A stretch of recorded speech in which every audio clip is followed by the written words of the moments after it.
Well, go-go, I guess originated in D.C., but I got most of my licks off just by listening, just by, listening to the music and grooving off it and just kind of playing. You have to swing all the 16th notes that you're playing to try to keep that feel, because what happens is, the drummer's usually laying down a solid groove, and all the percussionists in go-go kind of like keep that swinging 16th note type of feel, because they're playing a lot on top. They might play a pattern like doom ba, doom doom ba, doom doom ba, doom doom ba, and then you got to just kind of lay it right in there and just like doom ba goo goo ba goom goom and keep it solid. But I don't know, when you're playing by yourself, I like to add all those notes. I like to play a bunch of stuff with my, I like to add all the notes that the percussionists are playing in order to capture that feel. Like maybe with my left hand, I'll play a lot of the percussion parts with a conga or something on the left, or with some of the toms to kind of get that feel, that swinging feel that makes go-go, so special.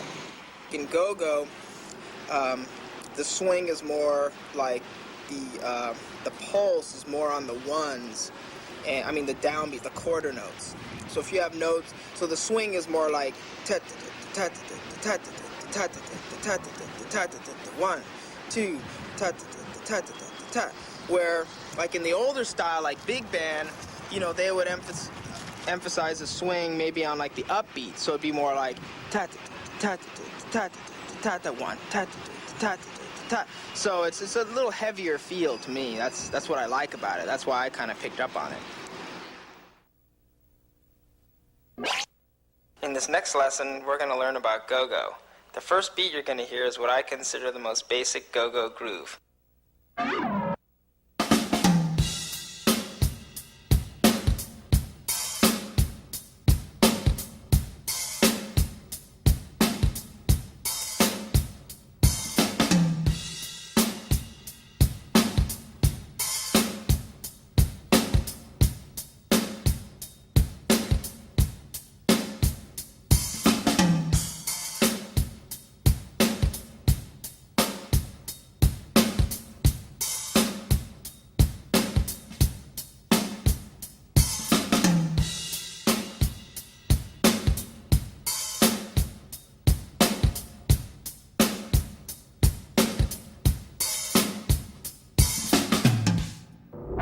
In this next beat, I'm adding some 16th notes to the hi-hat and bass drum to exaggerate the swing.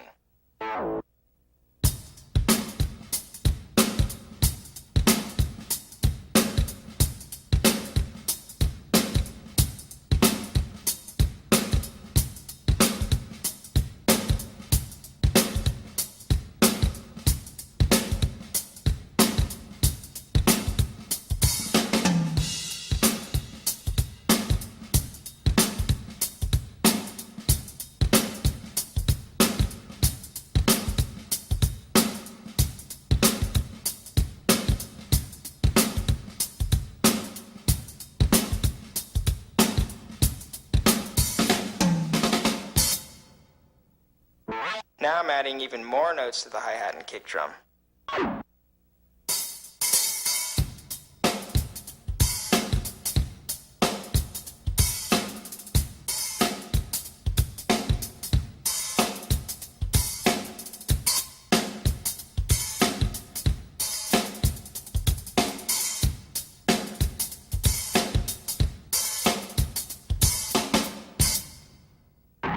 By adding some 16th note triplets to the bass drum, you can give the go-go beat a more rock feel.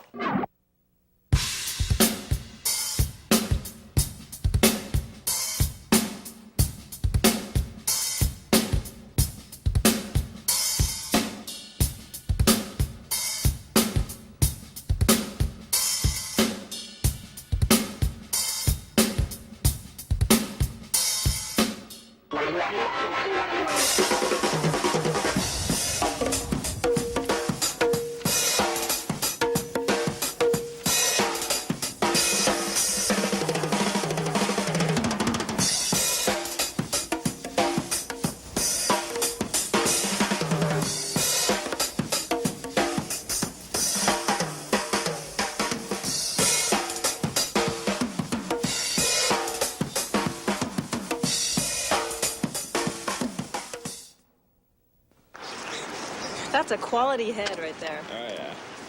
I figured if I had to put a new one on, it'd be like stupid.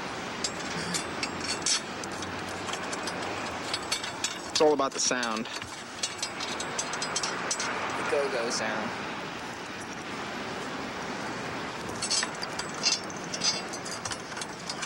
If it was bought in the store, you don't want it. It's the whole concept about go-go. It's getting that sound. I found most of this stuff to try to get that sound.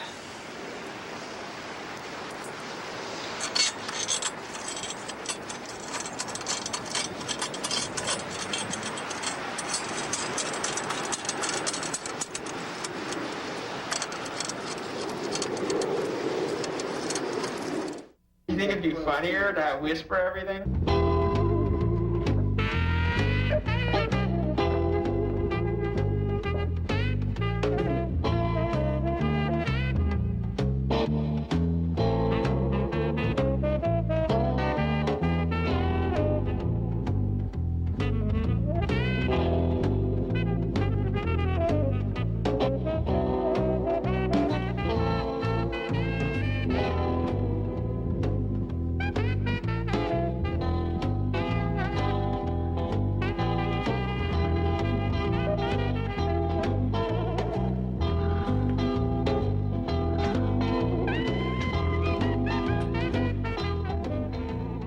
See like Buddy Rich and you see Gene Krupa when I was, growing up wanting to learn how to play the drums, I would see them I'd see them ripping on a snare drum, doing all this like crazy technique.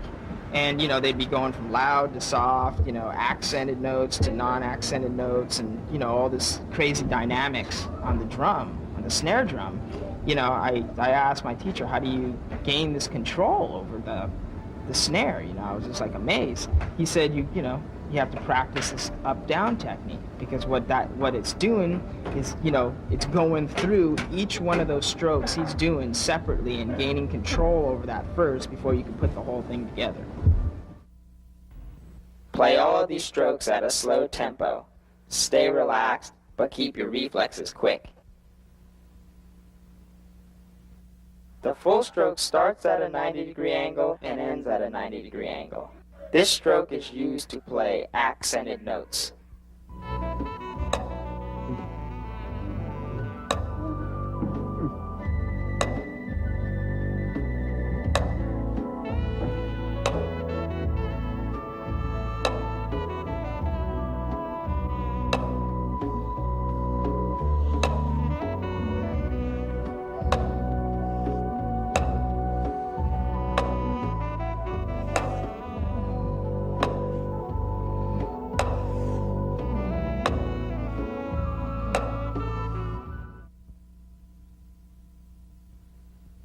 The tap stroke starts at a 30-degree angle and ends at a 30-degree angle. This stroke is used to play non-accented notes.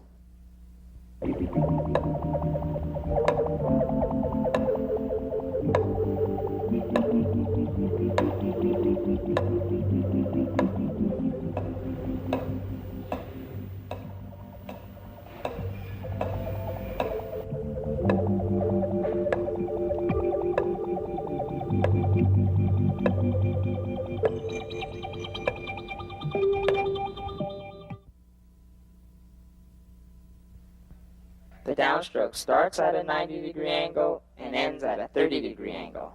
This stroke enables you to play an accented note and get set up for a non-accented note.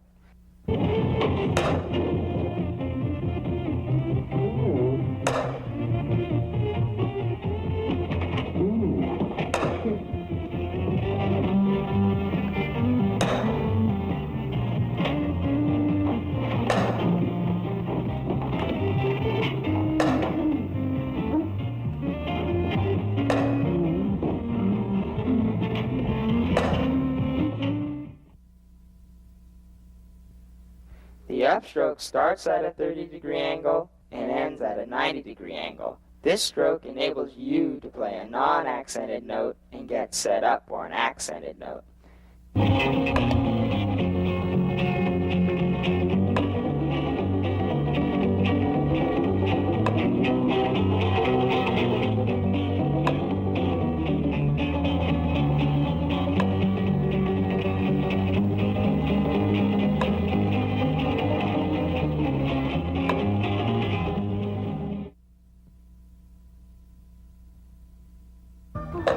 going to do is we're going to do all the strokes together. This is an exercise that is 4 eighth notes in a row, so it's in 4/8, and it's utilizing all the strokes with one hand.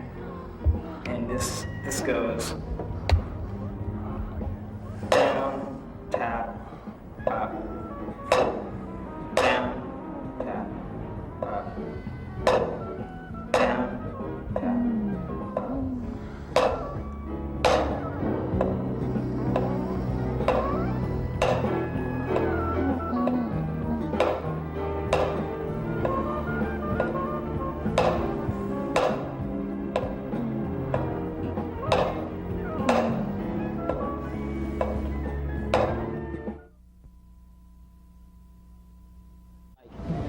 It's so hard to make that second note of the double stroke roll strong. So if because a double stroke roll is basically right, right, left, left, right, right, left, left, right, right, left, left. Most people want to accent the first note, so make that first note louder. They want to go right, right, left, left, right, right, left, left, right, right, left. So when they do double strokes, it's kind of like sloppy and just like it's really there's no way to. The only way to build that double stroke roll is to accent the second note, so you're putting emphasis on the second note. Up, up, up.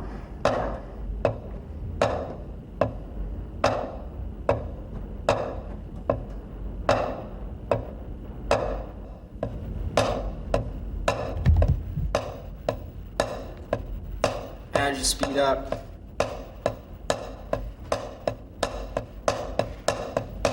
Those are all the upbeats.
So I was playing a little funk drumming for you, and I don't know. I like to, when I play funk, I like to get different like tones out of the drums. That's why I'm kind of just out here setting up, just kind of fooling around. And I wanted to show you how to like get different tones out of the snare, because that to me is like the main part of like the sound, like James Brown and stuff. He'd always have like 3 different snare tones going at once with just like a straight beat. So the 3 tones I like to use are like the real fat back tone, and that's kind of like playing in the center of the drum without hitting the rim. And that's, and using the butt end of the stick helps a lot as far as like getting that really fat tone. That kind of sounds like this. Then what I like to do is I like to put that with like the 2 other tones, and the 2 other tones that I want to that I use is the higher pitch tone, which is more of like the James Brown sound, or like Steve Jordan kind of made it like really popular, and that's hitting 3 inches off the butt end of the stick and hitting the rim. So that sounds like this. And see the difference between, that's kind of more of like a flat AC/DC tone, and this is like the high pitch, like James Brown type of tone. Then you got the 3rd tone I like to use is both of those put together, but hitting in the middle of the drum, and that kind of sounds like this. So it's both of them together, hitting a rim shot and hitting in the center of the drum. So the 3 tones are this.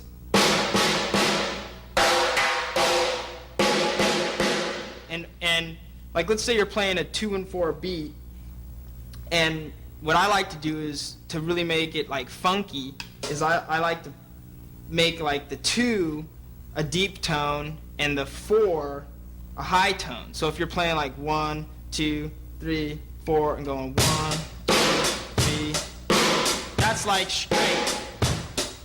With that same beat, I'll make it sound a little more funky by hitting 2 different tones, and that would sound like this.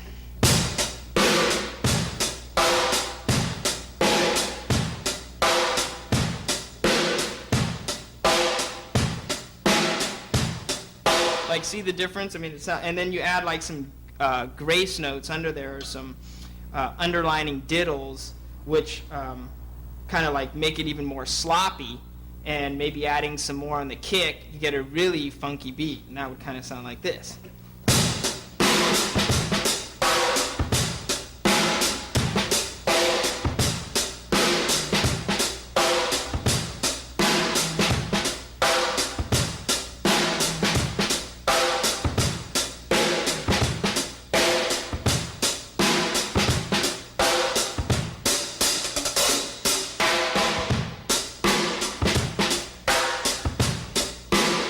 All those little snare things that I'm doing, utilizing the 3 different tones that I just showed you, and kind of slopping it up, really makes it funky.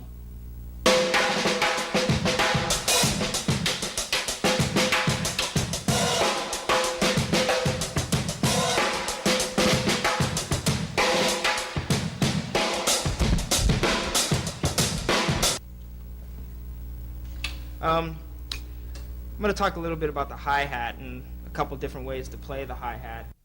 Different situations too. All right. Let me show you some different ways to play the hi-hat. The first one is like with straight 1/8 notes. I like, it's kind of more of a rounder feel, if like you're going to play like a, kind of like, I don't know, okay, let's see what am I talking about here? I'm talking about the hi-hat. Okay, we're thinking of 3 different ways to play the hi-hat. And first one I'm going to show you is this shank tip technique.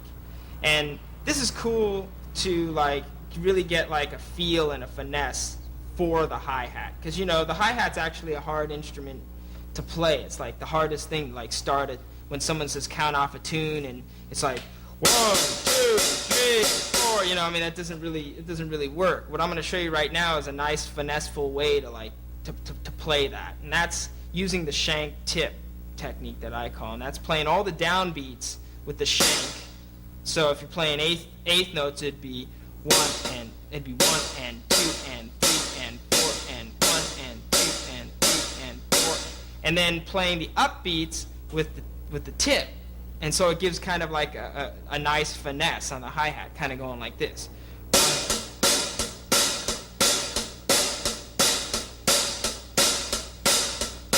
And that's cool for like a rounder type of feel. Like if I'll just play a 2 and 4 beat and show you like a groove just playing that.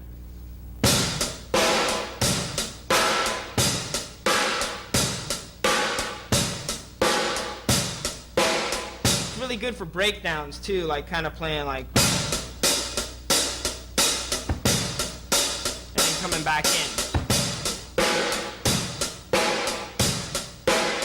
Gives a nice round feel to it. That's one way I approach the hi-hat. Another way is like more of like the hip hop type of the street type of sound for like hip hop funk, and that's like they're using more of a stiffer type of hi-hat sound because most of it's programmed.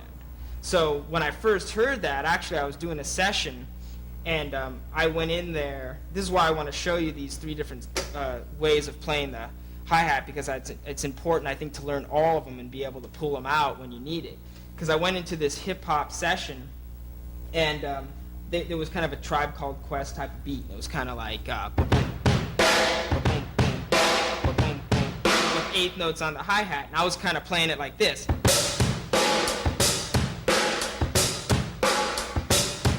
Which is cool for a certain situation, but they wanted the raw, like, hip hop sound, and they kept singing me like, we want to like really stiff.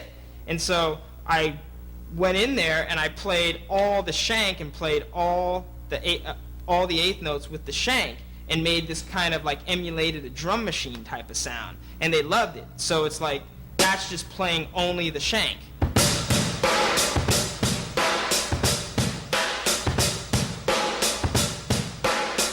Kind of stiffens it up so they can kind of move around, the hi-hat, because when they're rapping they need to like hear that solidness, and that's their thing, and I didn't really understand that until I like really dissected it and learned it on the hi-hat and learned how to do that. Especially like with the open hi-hats, especially in hip hop, they want that open hi-hat like really loud, and at first they were saying open the hi-hat like do sa, do sa, and I was going like, and they're going, no, we want it like powerful. So it was like you really got to like dig in, and these are the subtleties of the hi-hat that make like a beat funky, so I had to really like, accentuate that 8th note. I had to be like,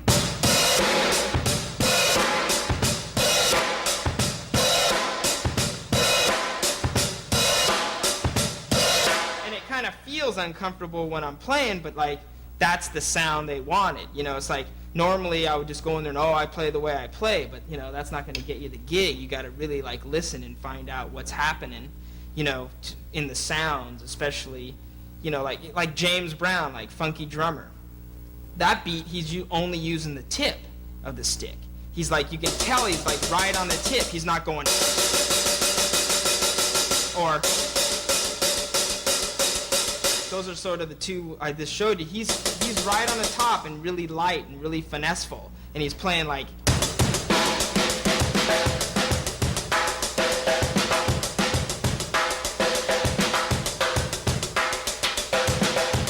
And when he's opening the hi-hat, he's opening it really lightly and with the tip of the stick. This is kind of a hard one to play, but it's a.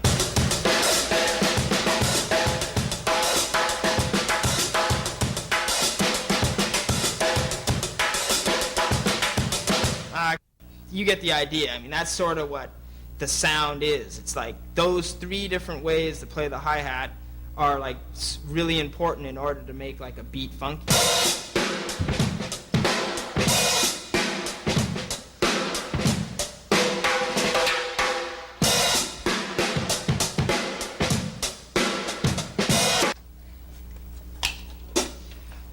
I'm going to tell you a little story that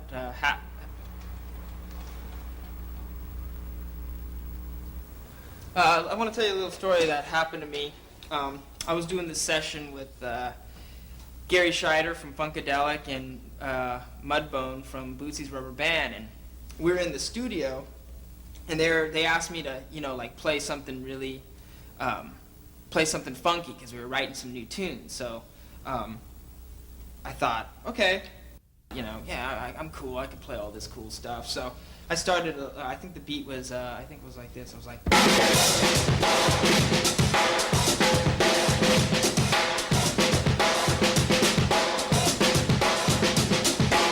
Something like that, and they just looked. They were just staring at me, and I was going like, like, what's wrong? Can you guys play something?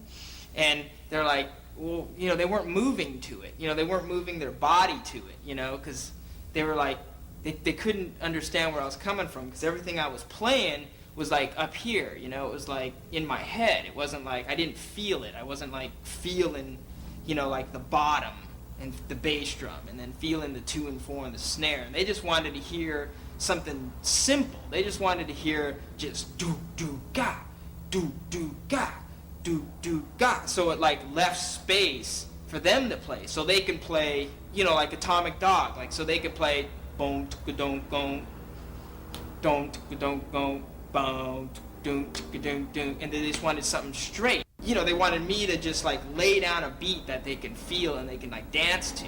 So they were just like, just play the simplest beat you could think of. And I just played, And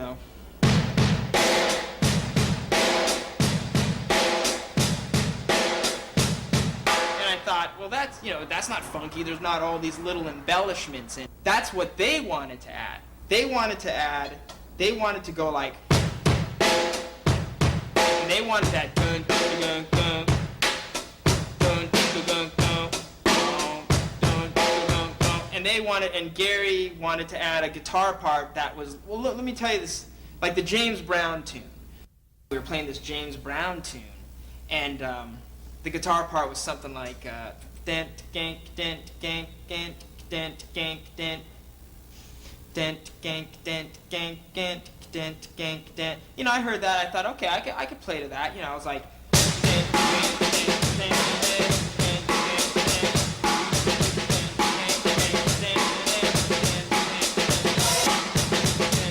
and I was playing all these diddles and playing everything the guitar was playing, the accents with my bass drum and snare, and clogging this whole thing up. And I was driving down the street one day, and I heard like the tune, the real James Brown tune, and it was just like amazing what the drummer was playing. It was just like, it just blew me away, because he was just leaving all this space to let like the guitar and the bass and the vocals and everything breathe, and it went something like this. He was going like dent gank dent gank dent dent gank dent dent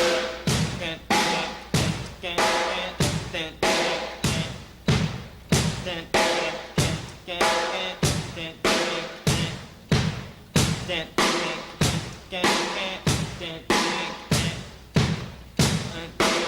and I mean, that just blew me out. I mean, just he was leaving so much space. I actually heard the guitar, I heard the bass, I could hear everything, and he's just playing just quarter notes on the hi-hat and just, not playing the 4 of the whole, on the snare of the whole pattern, and it just, all of a sudden I could feel it. All of a sudden it went from like my head to my hips. All of a sudden it just like, and then I understood what like Gary and Mudbone were saying. They just wanted to feel something that they could play off of, not something that was like, that you have to think about.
anyways, the way I learned my four-way coordination and independence in all four of my limbs is by practicing these ostinato patterns. And what I would do is I would take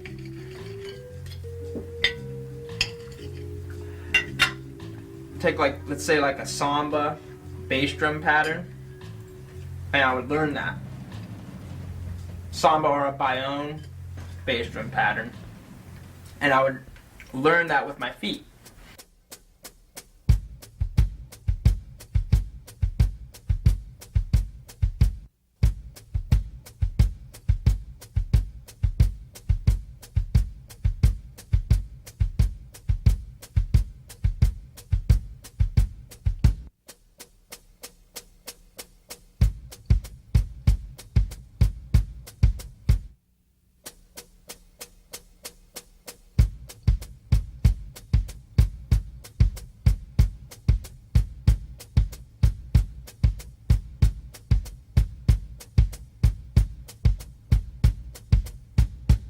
After I learned that, I would like add a snare. Maybe I would learn put 2 and 4 to that, the samba and Bayonne pattern. Just a basic 2 and 4 backbeat, and get my feet and left hand working.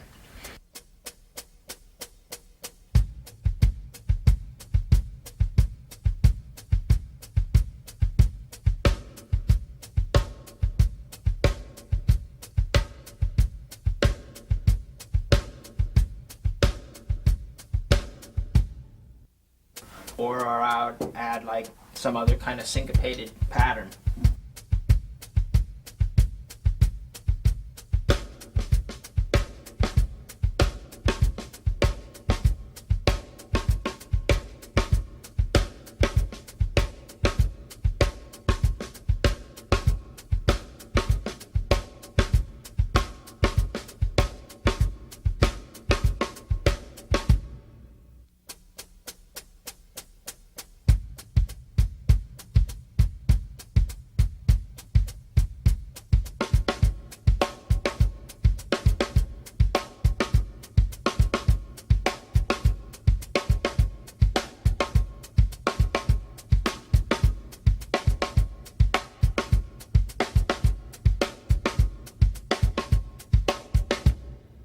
There's 13 different ways to break up the 16th note, and I would break that up, I'd write it out, break it up, the 13 different ways, and practice that with my right hand and my rise cymbal.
After that, I would practice like doing a solo with it by starting off very slow, starting off maybe just with one ostinato pattern with my right hand, like playing maybe just quarter notes.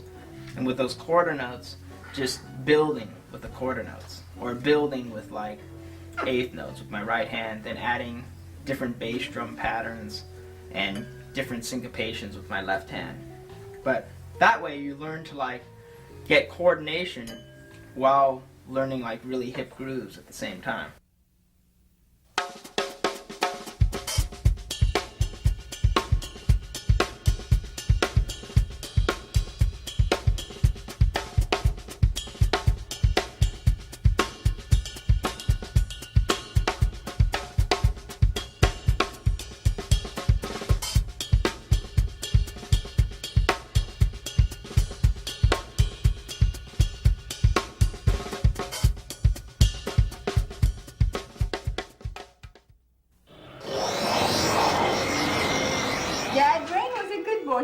anything to embarrass us, did he?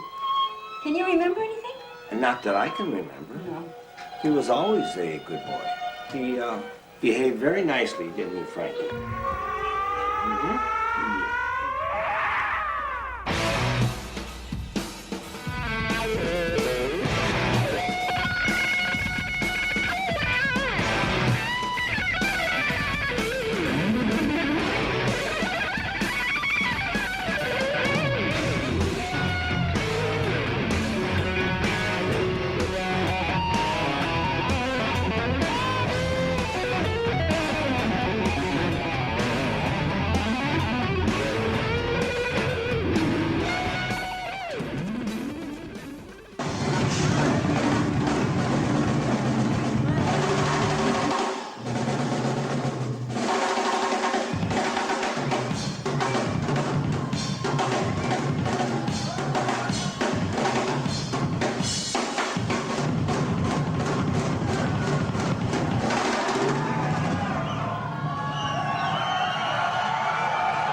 That's not funny.